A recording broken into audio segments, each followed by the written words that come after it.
In the church, we should make every effort to do everything with the utmost sincerity. कलीसिया के अंदर हमें सारे प्रयास करने चाहिए कि जो कुछ हम करते हैं सारी सच्चाई से हम उन बातों को करें। For example, when you are singing, we can seek to sing from our heart. जब हम गीतों को गाते हैं आइए हम पूरे हृदय की गहराई से उन गीतों को गाएं। Understanding the meaning, उसका गीत का अर्थ गाते हुए I must appreciate the children for the effort they took to learn memory verses. सारे बच्चों को मैं सराहना चाहता हूं कि जो प्रयास उन्होंने किया मेमोरी वर्स को याद करने के लिए, And also how some of you prayed from your heart, small, simple prayers. और कैसे अपने पूरे हृदय से छोटी छोटी प्रार्थनाओं को अपने हृदय से आपने किया है। So like that, whatever little we do, let us try to do with the sincerity. जो कुछ छोटा प्रयास हम करते हैं आइए पूरे दिल की गहराई से उसे करने की कोशिश करें। I was thinking about two questions we should answer to ourselves. सोच रहा था मैं दो प्रश्न जो हमें अपने आप को उत्तर देना चाहिए।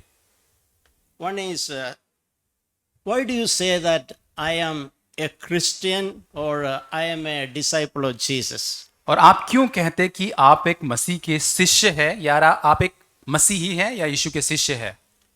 So we all should think why I call myself as a Christian.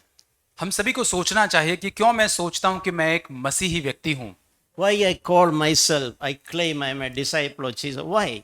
और क्यों मैं एक दावा करता हूं, घोषणा करता हूं कि मैं यीशु मसीह का चेला या शिष्य हूं। It is good to reflect, it will help us. और ये बात अच्छी होगी कि इस बात पर हम मनन करें, सोचें। And the second question is, दूसरा प्रश्न ये है why I want to be part of this church. दूसरा प्रश्न ये है कि क्यों मैं इस कलीसिया का एक हिस्सा या भाग बनना चाहता हूं। It's good we have an answer even that question. Why I want to be part of this church. अच्छा बात होगा कि इस प्रश्न का भी हमारे पास उत्तर हो कि क्यों मैं किस कारण से इस कलीसिया का भाग बनना चाहता हूं। No, interestingly, when I have conversation with many people, I hear many things.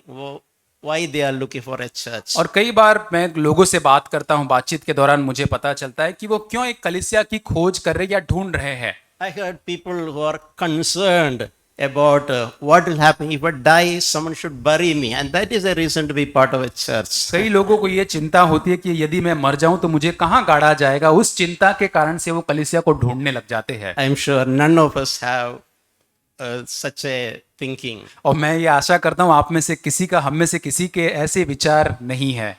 Others think I want to marry, so marriage should happen in a church. Therefore, I should be part of a church. दूसरे ऐसा सोचते कि मेरा विवाह तो होना ही चाहिए, इसलिए मैं कलीसिया का भाग बनना चाहता हूँ कि मेरा शादी हो जाए। Some people look for a place which is closest to my most convenient place, nearest to my home. और कई लोग देखते कि बहुत ही सुविधाजनक चर्च को देखते हैं कि मेरे घर के बहुत ही नजदीक होना चाहिए। Others are happy because churches like a CFC, there's no demand for money, so it's a very comfortable place. दूसरे कलीसिया को इसलिए ढूंढते हैं क्योंकि बड़ा आरामदायक उनको लगता है। कलीसिया सीएफसी जैसी जहां पर पैसा मांगा नहीं जाता है तो बड़ा अच्छा लगता है। And yet there are many who are fed up with the people in some churches, and they are fed up, they are offended, they are looking for another church. और दूसरे इसलिए कलीसिया को ढूंढते हैं क्योंकि पिछली कलीसिया के अंदर वे थक चुके होते हैं या उनको बुरा लग गया है या किसी ने डांटा है, इसलिए वो चर्च कलीसिया को छोड़कर नई कलीसिया ढूंढते हैं। My intention is not to condemn anybody. किसी को भी मैं दंडित करने के लिए नहीं कह रहा We हूँ। all come to a church with some selfish, including me. और यहाँ तक हम सभी किसी न किसी स्वार्थ के भावना के साथ कलीसिया में आते हैं जरूर। In the beginning it's okay, but we should not remain there.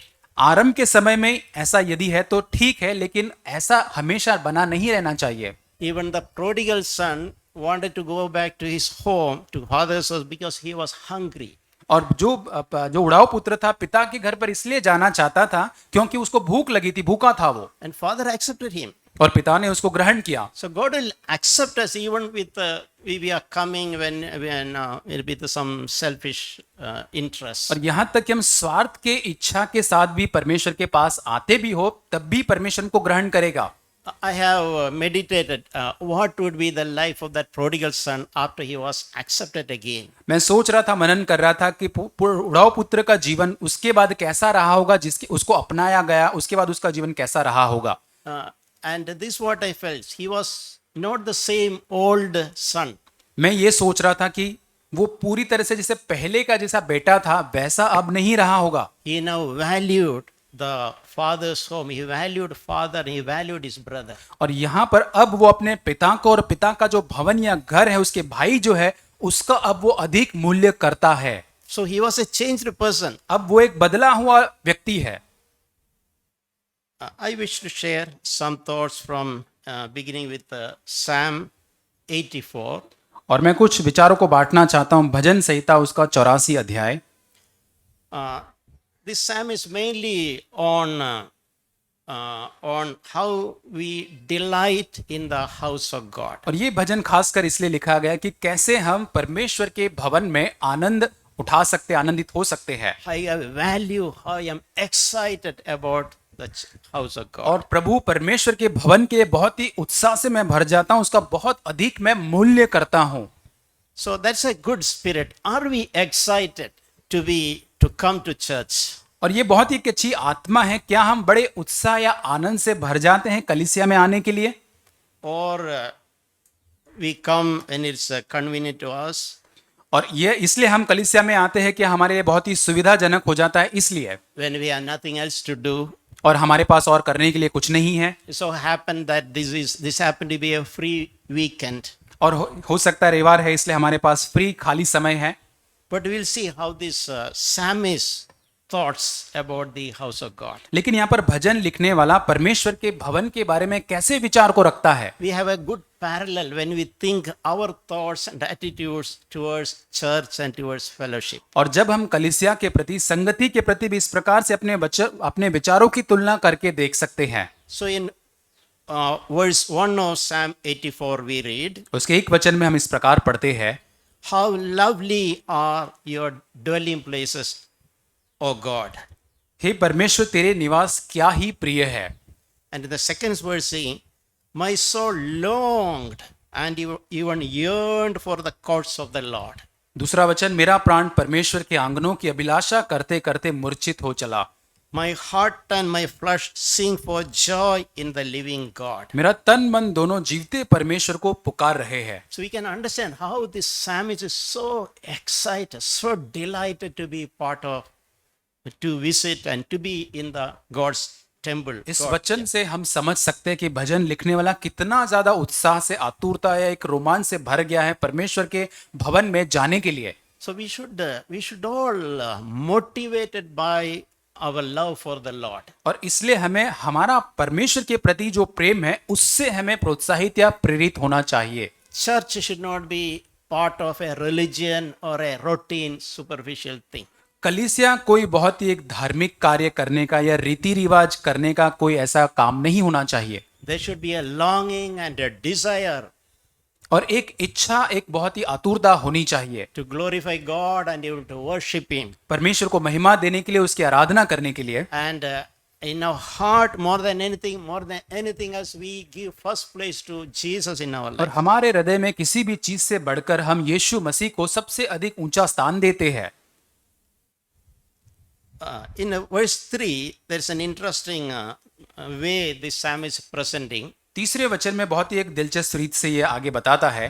He is using some picture language. और यहाँ पर एक काल्पनिक बात को यहाँ पर वो सोचकर बताता है। He is using the example of some tiniest birds. एक छोटा जो चिड़िया या एक पक्षी होता है उसका उदाहरण लेकर बात करता है। So he's saying that even sparrows and swallows are welcome to come and nest among your altars.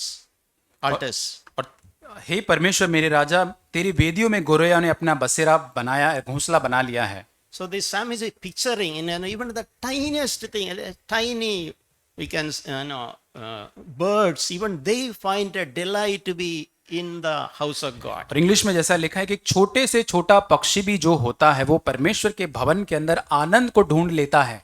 And they feel welcomed and they feel secure there. और वहां पर पूरी तरह से वे आमंत्रित महसूस किए जाते, सुरक्षा को महसूस करते हैं। They are thinking nobody will drive us away from here. और वे कभी ये ऐसा उनको विचार नहीं आता कि हमको यहाँ से कोई नहीं निकालेगा। And church is of course like that. It's a place where we feel welcomed and received. और कलीसिया भी ऐसा ही स्थान है जहां पर हमको स्वीकार किया जाता है, अपनाया जाता है, हम आमंत्रित हमें वहां पर मिलता है। Any sincere person, however small he may think, they are welcome and received in the church of God. कोई भी एक सच्चा व्यक्ति कितना ही छोटा क्यों न हो, कलीसिया के अंदर उसको आमंत्रित किया जाता है या उसको अपनाया गया है। In the house of God, any sincere person will feel secure. परमेश्वर के भवन में कोई भी व्यक्ति जिसको पूरी तरह से अपनाया गया है, वो पूरी तरह से वो सुरक्षा को महसूस करेगा। And interestingly, it's also mentioned that even these tiny birds, they felt that even for our little time, when they lay eggs and new small birds are born, even for them it is a wonderful place. और यहाँ तक एक छोटे छोटे पक्षी भी वहां पर जब अपने अंडे या बच्चे को रखते हैं, उनके लिए भी एक सुरक्षा का एक अच्छा स्थान वो बन जाता है। So I remember one mother once I heard, she was just speaking from her heart. और एक माता के बारे में मैं सोचता हूँ कि वो अपने हृदय से एक बार बात कर रही थी। She was saying, I am so grateful for the church.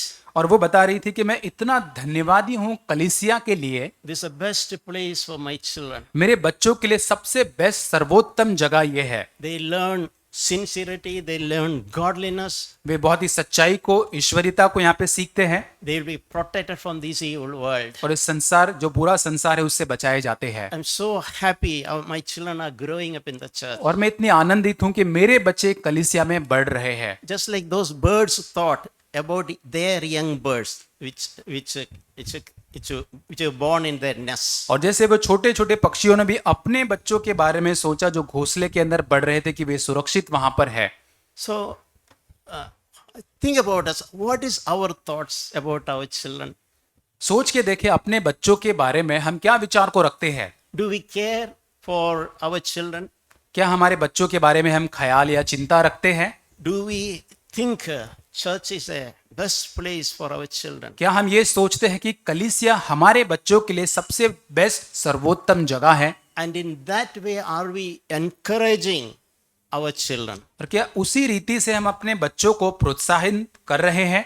And I think it's a collective responsibility that our children feel it is their home. और ये मैं समझता हूं कि हम सभी की जिम्मेदारी बनती है कि हमारे बच्चे ये सोचे कि कलीसिया उनका भी घर है। They should feel they are welcome. उनको ये लगना चाहिए कि उनको यहाँ पर स्वीकार किया जाता है। And they should feel I am secure here.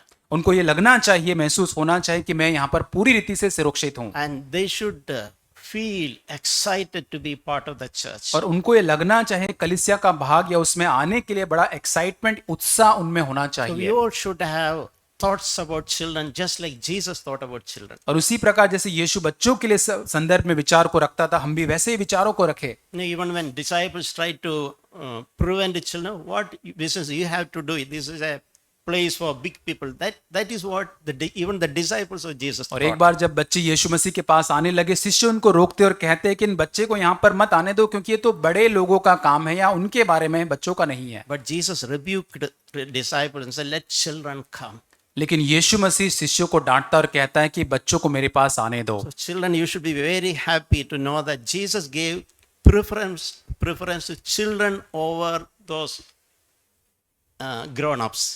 और बच्चों, आपको बड़ा आनंदित होना चाहिए इस बात को जानकर, समझ के कि यीशु मसीह ने जो बड़े बड़े लोग जो वहां पर थे उनसे ज्यादा बच्चों को प्राथमिकता ज्यादा दी। And it's good when even when you are very young, you get learn to love Jesus जब आप छोटे होते, अच्छी बात है कि आप जब यीशु मसीह के बारे में सीख पाते हैं and understand Jesus is your best friend. और इस बात को समझे कि यीशु मसीह ही आपका सबसे बेस्ट फ्रेंड है। He is welcoming, willing to receive you and welcome you. वो पूरी तरह से आपको ग्रहण करता है, स्वीकार करता है।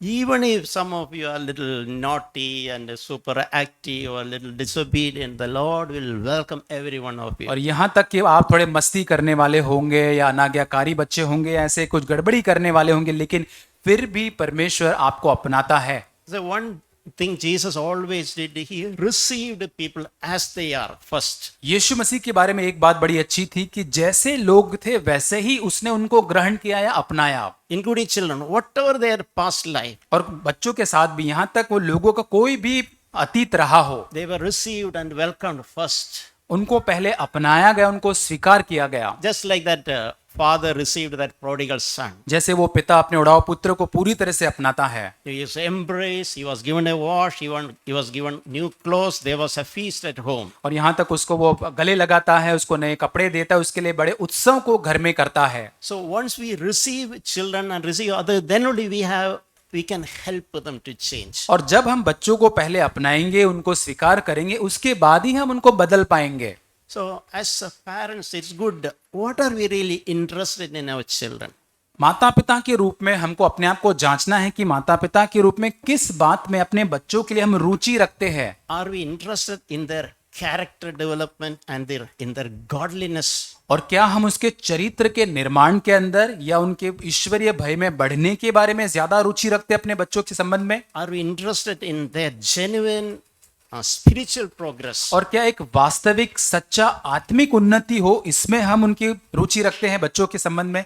Yeah, unfortunately, I've seen parents, they are not interested in the character development of their children. और दुर्भाग्यपूर्ण कई माता पिता को मैं देखता हूं कि अपने बच्चों के चरित्र को निर्माण करने के बारे में उनको कोई रुचि इतनी नहीं होती है। Their desire is they should receive their children should receive some appreciation. और माता पिता की ये इच्छा होती है कि उनके बच्चों की लोग तारीफ करें, सराहना करें। And even things like so-called good things like even learning memory, or if the children are intelligent, they can memorize, they'll force them to memorize long sentence, long passages, so that they want to present their children as someone better than other children. और कई बार होता है कि उनके बच्चे बड़े वचनों को, लंबे वचनों को याद कर पाते, तो बड़े बड़े भजन को उनको याद दिलाकर, उनको कंठस्थ कराकर लोगों के सामने बताने की कोशिश करते ताकि उनको उनके सामने तारीफ मिल सके। There are others who are interested only in their children doing something, in some practice, some songs or playing some instruments. और दूसरे माता पिता होते जो अपने बच्चों के बारे में केवल गीत गाना या केवल कुछ इंस्ट्रूमेंट को बजाना,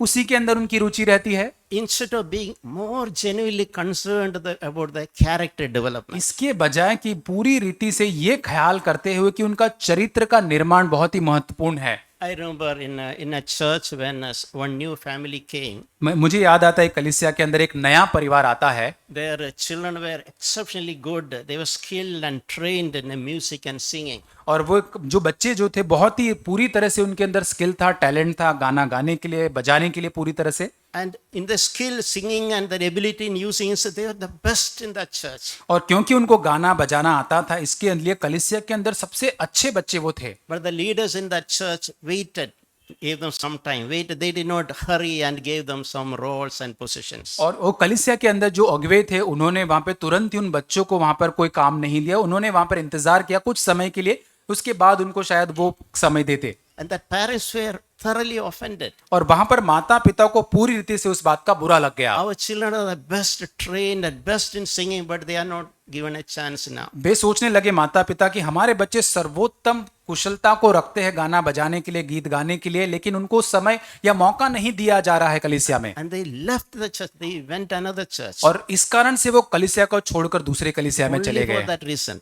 और मुझे ये कारण पता है, Their children were not given a chance in singing and using playing musical instruments. क्योंकि उनके बच्चों को कलीसिया के अंदर गीत गाने का या संगीत के इंस्ट्रूमेंट को बजाने का मौका नहीं दिया गया, इस कारण से छोड़कर चले गए। But fortunately that family realized their mistake. They repented. After some time they came back. और लेकिन अच्छी बात ये थी कि कुछ समय के बाद उनको इस बात का एहसास होता है, वो मन फिरा कर वापस लौटते हैं। So I think the later the children are playing also, they understood the importance of character development. और बाद में शायद वो बच्चे वहां पर बजा भी रहे थे, लेकिन उन्होंने इस महत्वपूर्ण बात को समझ लिया कि चरित्र का निर्माण होना जरूरी है। Sometimes this thought come, are we interested our children secretly telling them to go them and without anyone seeing, teaching them and go them, encourage them to go and clean the toilet. और क्या मैं कई बार इस बात को सोचता हूँ, क्या हम माता पिता के रूप में इस बात में रुचि रखते हैं अपने बच्चों को गुप्त रीति से ये कहने के लिए, उनको सिखाने के लिए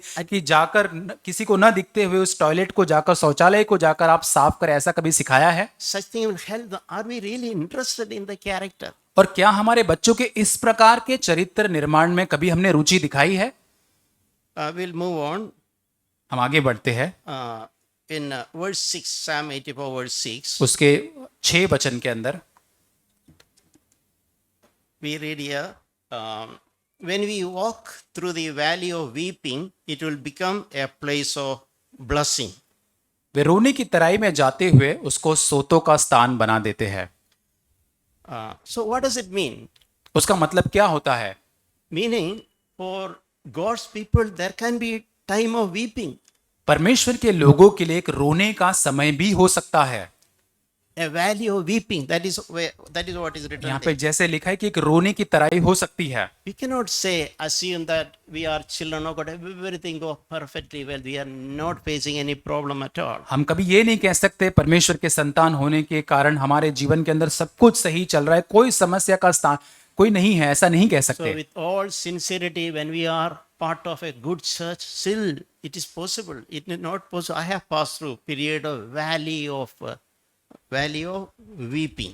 हो सकता है कि हम एक अच्छी कलीसिया का भाग होने के बावजूद भी मेरे जीवन के अंदर भी हमने अनुभव किया है कि उस रोने की तराई से हम गुजर सकते हैं। In our own private life, we face struggles. हमारे व्यक्तिगत जीवन के अंदर हमारे निजी जीवन के अंदर हम संघर्ष को देखते हैं। Maybe many things which we cannot disclose to others. बहुत सारी बातें शायद हम अन्य लोगों को बाहर नहीं बता सकते हैं। There can be period of passing through a valley of weeping. हो सकता है हमारे जीवन में भी ऐसे रोने की तराई से गुजरने का समय हो। But best thing is, none of us are going to be always in the valley of weeping. उत्तम बात यह है कि हम लोगों में से सभी लोग हमेशा उस रोने की तराई में नहीं बने रहते हैं। This verse says that this valley of weeping will become a valley of blessing and refreshment. और ये वचन जैसे कहता है, ये रोने की तराई आगे जाकर उसको सोतों का स्थान, एक ताजगी का स्थान उसको बना देता है। We know there is another similar verse in Psalm 23. और उसी प्रकार का वचन हम भजन संहिता 23 में देखते हैं। David is say, I pass through the valley of the shadow of death. Dawood कहता है कि घोर अंधकार से भरे तराई से होकर यदि मैं गुजरूं, Frightening situations. और एक डरावनी परिस्थिति के बावजूद, But he is also adding, but I fear no evil. लेकिन वो आगे कहता है कि फिर भी मैं किसी बात से न डरूंगा। So even when we are passing through the valley of weeping and valley of fear, shadow, fear of death, make sure that still I fear no evil. और यहाँ तक हम उस तराई से होकर गुजर सकते, रोने की तराई या अंधकार से भरी घोर अंधकार, लेकिन हम किसी भी बुराई से नहीं डरेंगे।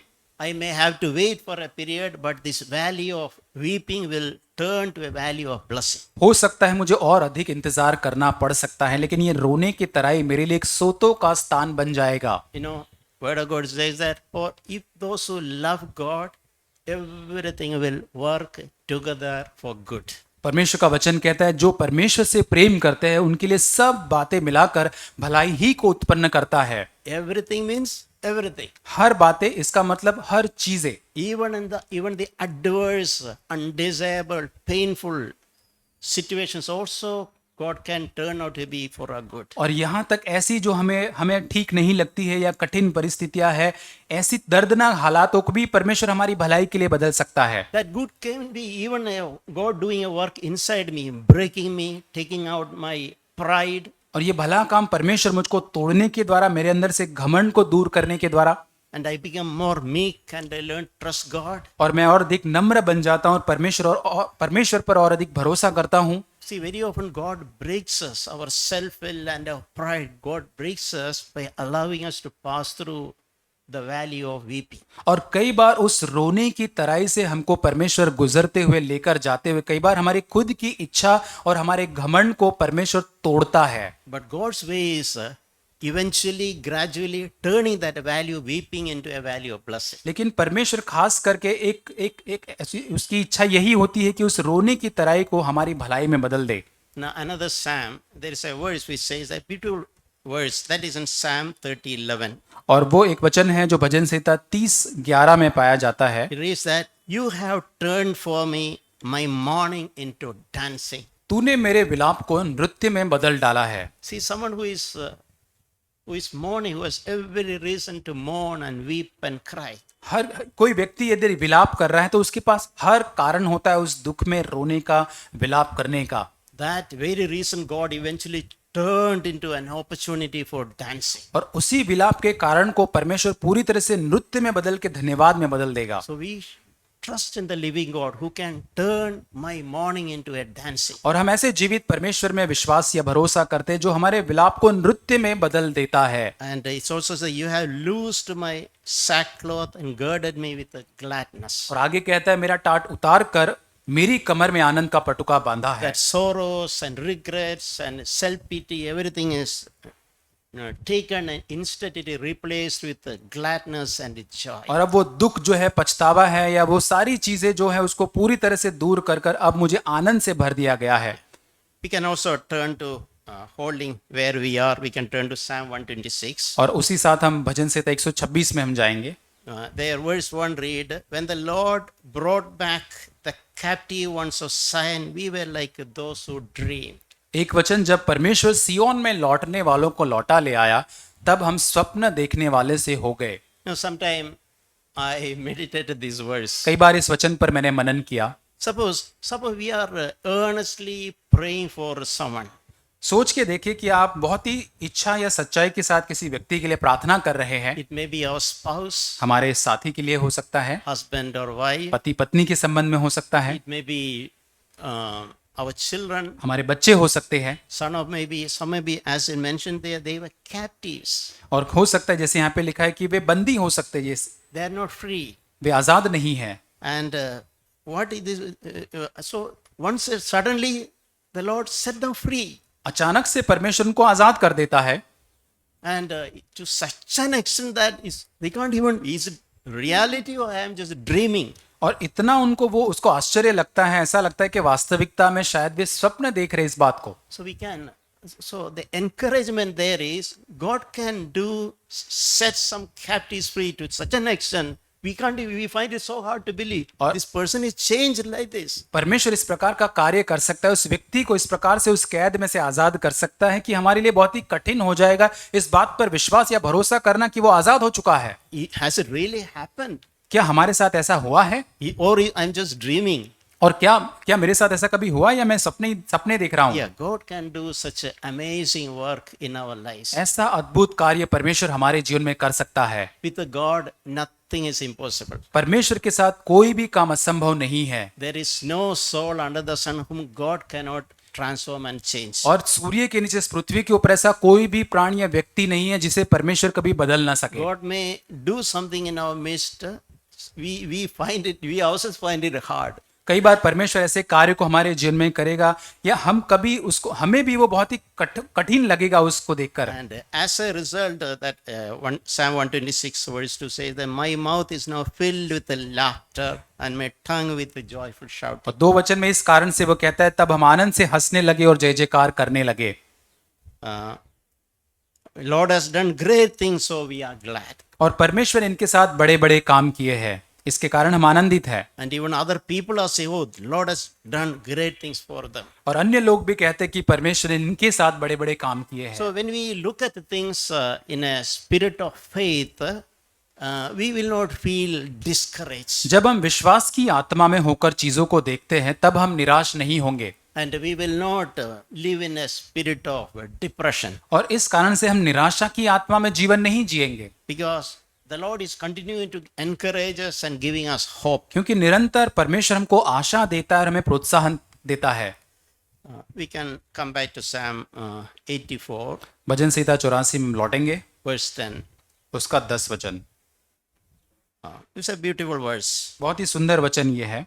A single day spent in your temple is better than 1,000 years anywhere else. क्योंकि तेरे आंगनों में का एक दिन कहीं के 1000 दिन से भी उत्तम है। See how this psalm is hard. Are you able to understand it? ये भजन लिखने वाले के हृदय को क्या आप समझ सकते हैं इन वचनों के द्वारा? It's like saying a single Sunday meeting is like 1,000 years, more than 1,000 years anywhere else. और जो ये लिखने वाला कहता है कि रविवार की एक सभा मानो उसके लिए कहीं के 1000 सालों से अधिक बढ़कर हो, 1000 दिन से ज्यादा। Have you at least tasted a fraction of it?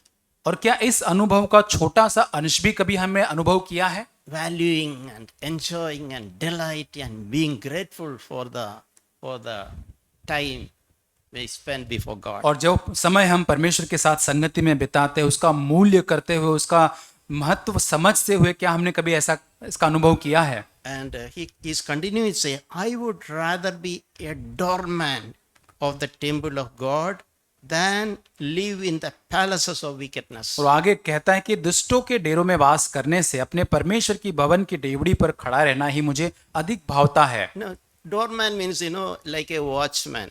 और जैसे एक वॉचमैन चौकीदार होता है जो उसमें बैठता है, Normally, it's a watchman, I mean, they are lowest paid, lowest category employees. और चौकीदार जब होता है जो वो उससे कम उसको वो आवक मिलता है या बहुत ही कम उसका जो पद होता है। So the psalmist is saying, I don't want any great, I will be delighted if I can be just a watchman there. और वो भजन लिखने वाला कहता है कि कोई बात नहीं, बड़ी बड़ी चीजें यदि नहीं मिलती, लेकिन काश मैं उस प्रभु के भवन के चौकीदार बनकर रहूं। And that is far more glorious than living in palaces of wickedness. और ये एक दुष्टों के बड़े महल में वास करने से भी बहुत बहुत बेहतर है। I remember some time back when I was talking little words of correction to a person. मुझे कुछ समय पहले याद आता है एक भाई के साथ जब मैं बात कर रहा था, कुछ सुधार के शब्दों के साथ उस भाई से बात करता I generally try to make that person to understand certain serious matters. और कुछ बहुत ही कोमल भाषा के अंदर उस भाई को मैं कुछ गंभीर बातें थी समझाने की कोशिश कर रहा था। So when I said that, the person's response was like, then I will not come to your church now onwards. और उस भाई का प्रतिक्रिया उसको सुनने के बाद कि अब मैं तुम्हारे कलीसिया में नहीं आऊंगा। So I was thinking, I was shocked. It's like that person is coming to church something for my benefit. और जैसे मैं सोच रहा था मुझे लगा कि शायद वो भाई मेरे फायदे के लिए कलीसिया में आ रहे थे। And I remember another person. दूसरे एक व्यक्ति के बारे में, भाई के बारे में याद आता है। Again, in the context of some suggesting, some words of correction. और कुछ सुधार के बारे में मैं उनसे बात कर रहा था कुछ। So that person's response was different. उस व्यक्ति का जो प्रतिक्रिया थी बहुत ही अलग थी। Brother, if you kick me out of the church, so I will not go. I'll remain. I'll stand outside and be part of the church. और उन्होंने कहा कि भाई मुझे अगर तुम लात मार के भी बाहर निकाल दोगे तो भी मैं वहीं पे दरवाजे पर खड़ा रहूंगा। So what a spirit! क्या आत्मा है उस भाई में। Think how God will be delighted in the spirit. कैसे परमेश्वर ऐसी आत्मा के साथ का व्यक्ति में कैसे प्रभु कितना ज्यादा आनंदित होगा। And this Psalm verse 11, Psalm 84 verse 11. और उसी अध्याय के 11 वचन में It says that no good thing will be withheld from those who walk uprightly. और जो लोग खरी चाल चलते हैं उससे परमेश्वर कोई भी अच्छी वस्तु रख नहीं छोड़ेगा। Yeah, this is a verse which very often tremendously challenged और इस me. वचन ने बहुत बार मुझे अद्भुत रीति से चुनौती दिया है। Yeah, when we passed through unexplainable difficulties in the past in our family. और हमारे परिवार के अंदर जब पिछले दिनों के अंदर बहुत ही जो हम बता नहीं सकते शब्दों में ऐसी कठिनाइयों से होकर जब हम गुजरे Many years before. बहुत साल पहले। But this verse came to us such a comfort and encouragement. और ये वचन हमारे लिए इतना ज्यादा एक प्रोत्साहन या एक बहुत ही ज्यादा एक सांत्वना के जैसे आया। No good thing will be withheld from those who walk uprightly. जो खरी चाल को चलते उनसे कोई अच्छी वस्तु वह रखना छोड़ेगा। Don't focus on this problem that you are facing now. और जो समस्या का सामना आप कर रहे हैं उसके ऊपर अपने ध्यान को लगा के न रखे, But seek to live sincerely before God. लेकिन परमेश्वर के सामने पूरी सच्चाई से जीवन को जीने की आप जीवन को खोजे। Live an upright life before God. परमेश्वर के लिए खरा जीवन जिए। No power can stop the good thing which God has kept for you. और कोई भी सामर्थ परमेश्वर ने जो अच्छी भली चीजें आपके लिए रखी है उसको रोक नहीं सकता। No devil, no government, no bosses, no power can stop the blessing which God has kept for those who walk upright. कोई भी शैतान होने दो, बॉस होने दो, सरकार होने दो, लेकिन परमेश्वर ने जो खरी चीजें अच्छी बातें रखी उसको वो नहीं रोक सकता। So may God help us to be grateful for the church and the fellowship. इसलिए प्रभु हमारी सहायता करे कि हम कलीसिया के प्रति और संगति के प्रति जो है धन्यवादी बने रहे। And I know it's good to remember there are many people who are really longing for fellowship, but they don't have fellowship. कई बार मैं याद करता हूँ कि बहुत सारे लोग इस संगति की खोज करते हैं, उनकी बहुत इच्छा है लेकिन वे नहीं आ पाते हैं। There are many people connected with us right now. There are some brothers and sisters connected online with us. और बहुत सारे भाई बहन जो हैं जो इच्छा रखते हैं वे ऑनलाइन हमारे साथ जुड़े हैं आज। They don't have a fellowship like this. उनके पास शायद आपके पास जैसी संगति उनके पास नहीं है। A single person or a single family in a place. और एक जगह पर एक स्थान पर केवल एक व्यक्ति या एक परिवार ही पाया जाता I है। very often seen people really valuing and desiring a fellowship, unlike people who have abundance of it. मैंने खास करके ये देखा है कि जब हम कलीसिया में भरपूरी के साथ होते हैं, ऐसी संगति हम उनसे बढ़कर जो ऐसे लोग जो अकेले होते अपने स्थानों पर, वे संगति का मूल्य ज्यादा करते हैं। See, there's a danger when everything is available in abundance at our convenience, we don't value it. बहुत बड़ा खतरा होता है जब सारी बातें हमारे लिए बहुत भरपूरी के साथ होती हैं, उसका मूल्य हम नहीं कर पाते हैं। You know, there are some people, believers, living in a dark jail cells, many places in the world. संसार के अंदर क्या आप जानते कि कई विश्वासी ऐसे कैद के अंदर है जो अंधकार में है, वहां पर जीवन को जी रहे हैं। You know, times like this Sunday, such mean when other